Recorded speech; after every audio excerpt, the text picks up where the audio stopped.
Sahaja Yoga lifestyle is not a system, you know that. We don't want to create any systems, any norms in Sahaja Yoga. But what we do here is to transform ourselves into selfhood, into the spirit state. By that, we change our attitudes. If our attitudes are not changed, then we have not achieved much in Sahaja Yoga. The attitude first should be that we have to know that we are on the giving end, not on the receiving end. If that happens to you automatically, spontaneously, then you have achieved it. But supposing it does not happen, then you have to be on the watch out. First of all,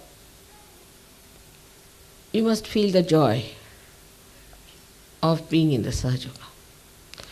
If you cannot feel the joy, then there's something wrong with you, something wrong with your heart. Heart is not clean. You have to clean your heart. If you think of your past all the time, or past of others, then it's a wrong attitude completely. You have to be in the present. And the gloom and unhappiness, all these things are signs that yet you have not become your spirit. The attitude should be, what joy I can give to others, what I have given to others. And the giving is such a great joy that it cannot be surpassed by any other joy. So one has to think, what did I do for others? How did I help others? How much love have I given others? How much understanding I have of others? Unless and until you develop that kind of an attitude, you cannot enjoy life. People think enjoyment depends on others. The atmosphere is bad, I'll be happier in India, not here, very common. It's not so. If you are fully aware that you are the spirit, you can enjoy all the other Sahajogis which are here. So a person who cannot be collective shows that he is yet very much to be developed. It is not how much you have studied, what personality you have got, what kind of education you have had. That's not important. How much you can enjoy in whatever may be the circumstances, that capacity shows your identification with the spirit.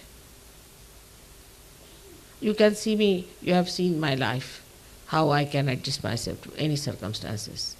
1,001 thing I can do without getting worried about it or upset about it.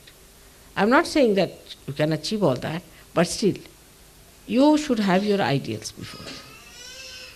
Now the part where we fail is that we start finding faults with others. This is the worst attitude.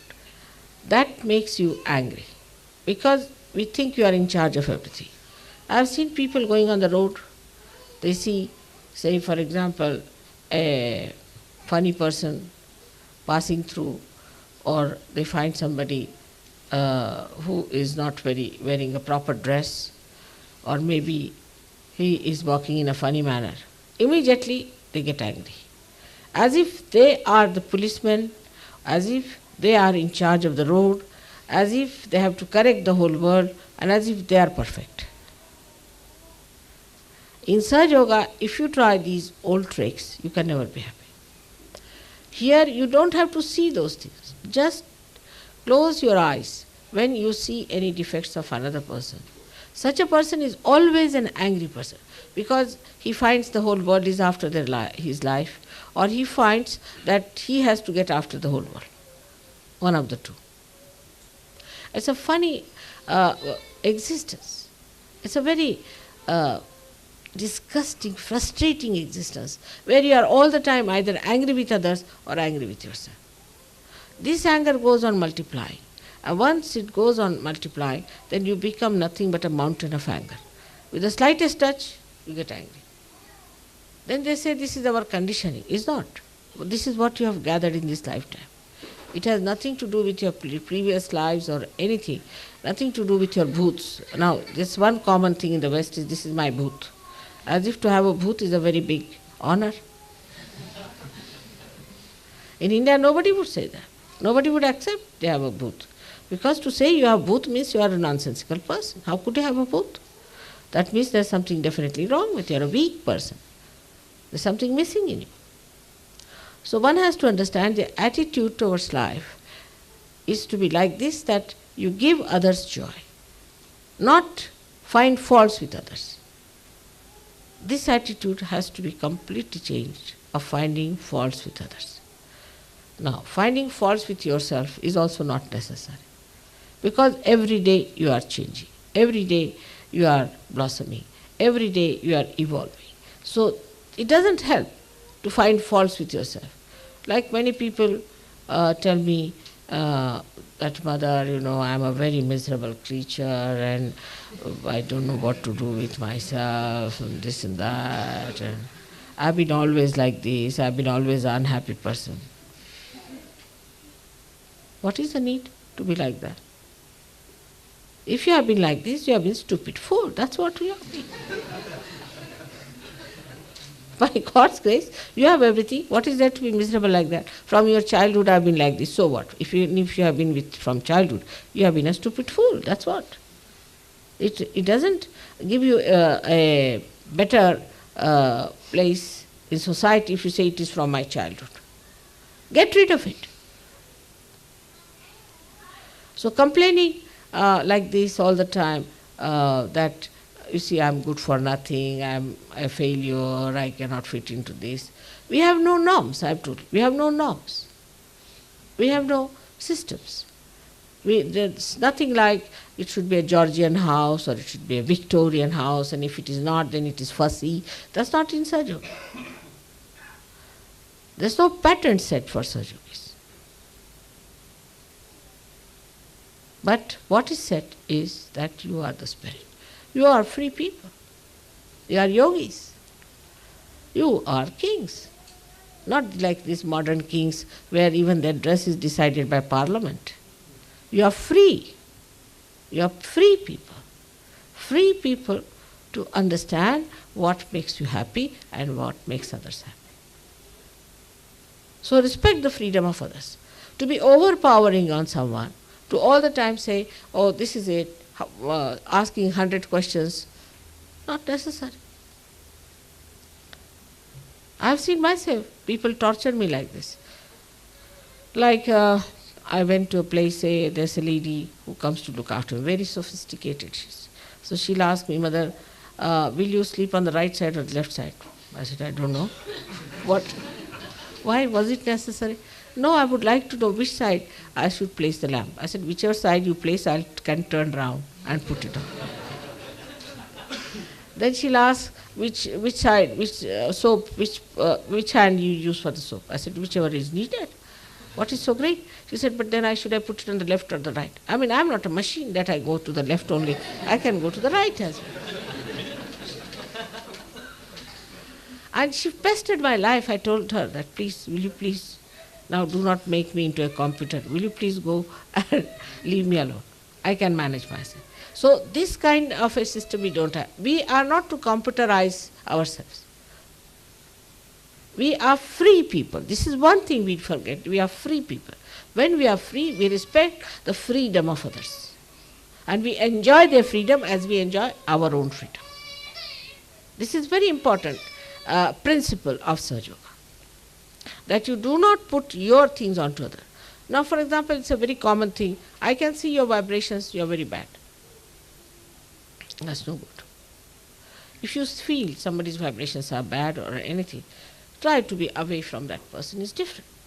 But you need not say that to that person, because that curbs the personality of that person feels hurt, and then that person goes to another person and say that, all right, I can see the vibrations, you have very bad vibrations. Then it will say to the dog, it will say to anything. That's not the way to make it cheap like that. You shouldn't talk like for vibrations so cheaply. Let me see your vibrations. You are not to judge others' vibrations, better judge yours. Have you understood your own vibrations? Have you corrected yourself? But that doesn't mean, again, you condemn yourself. Mother, I've been catching throughout my left agya what to do. Why can't you get rid of it? It's very simple.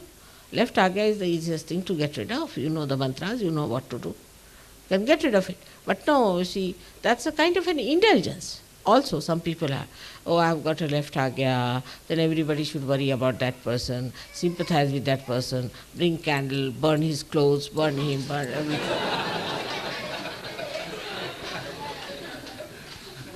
And then they start crying, oh God, what is this?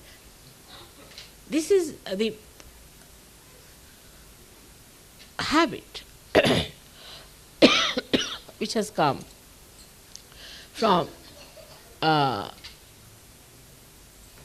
history, I should say, that we have had parents like this, we might have had grandparents like this, must have had someone like that who, and also now we are following their footsteps, and we must have read some novels of that kind where we must have seen some people are all the time miserable and we want to be miserable like them. We might be just trying to become like them. You see, just a miserable creature because I read in a novel that such and such person, like in Wuthering Heights, somebody was a very unhappy person, so I am becoming like that. Now you are not in the times of Wuthering Heights, now anybody is writing about you, nothing. You are a normal Sajogi. These are all abnormal characters which are being painted just for you to see these are abnormal characters. Now immediately you become identified. So all these identifications are just justification and is nothing but a means of troubling others, that's all. They are so boring, such people are extremely boring. You don't like them, really. People just run away from them because they think these people are all the time bothering us with their own personal nonsensical things or some sort of an identification they have, or they read some book, immediately they become that. How can you become like that? But why can't you become the spirit which you are? All these misconceptions, misidentifications, misappropriations are to be given up. We have to take to reality, we have to take to truth. And truth is joy-giving.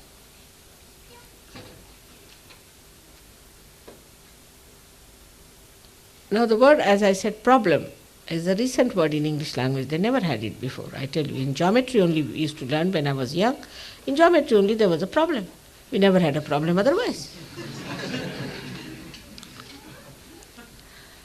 Now there's a problem. This is not a thing one can eat. This can be soaked. Who brought this one? This is too much. To expect me to eat this, it's rather too much. Hard boots, I must say.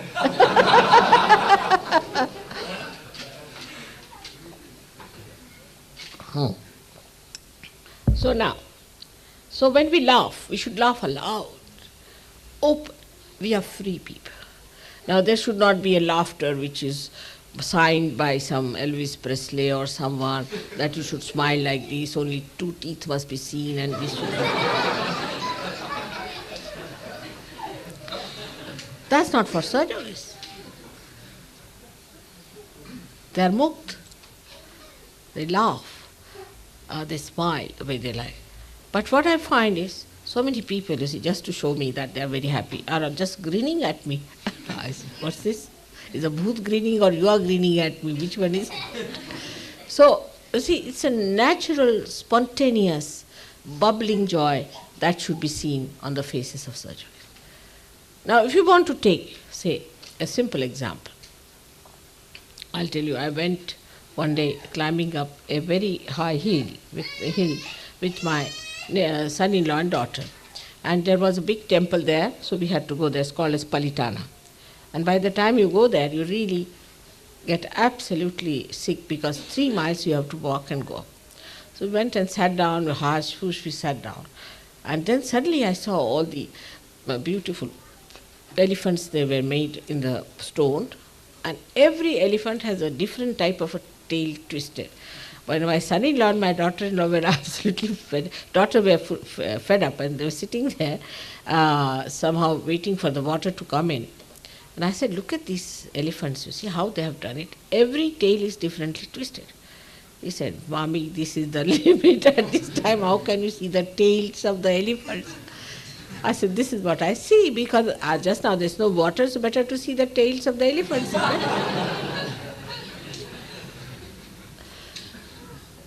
And that's how you feel better, you feel younger, you feel happier, you feel dynamic, you can do 10 things without bothering others. But it's a human nature, I think, to show off that you are extremely unhappy, to gain some sort of a sympathy. That little work you will do, and 10 times you will tell that, oh God, I went down to the shop, and then I climbed up, and then I went to the counter, and then I bought this, and then I had to pay the money, then I had to...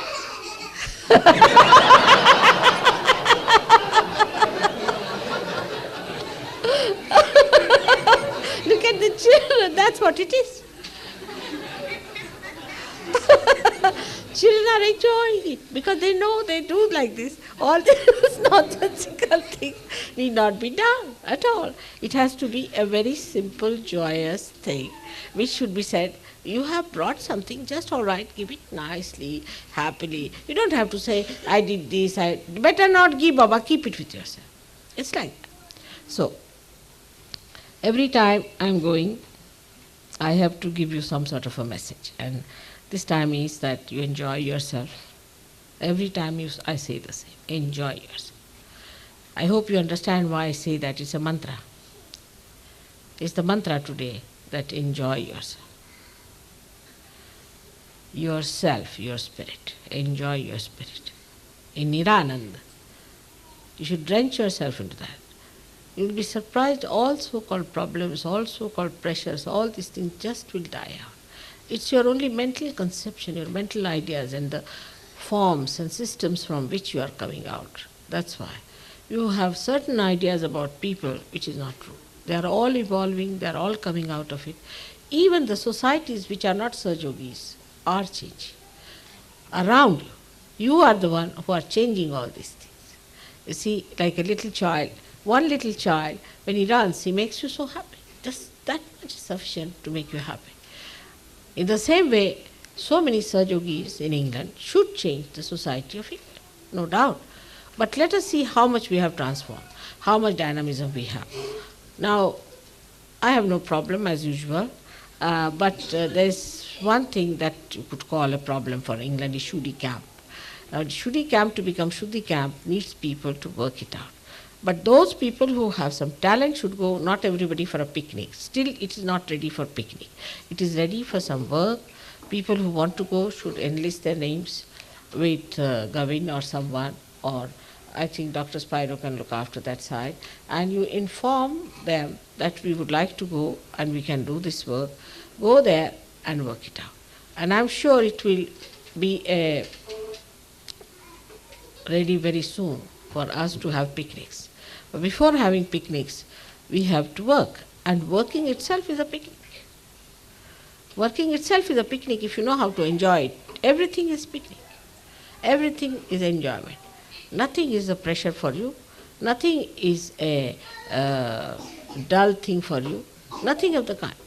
So you are the one who can make the whole country very joyous and the whole world very joyous. May God bless you.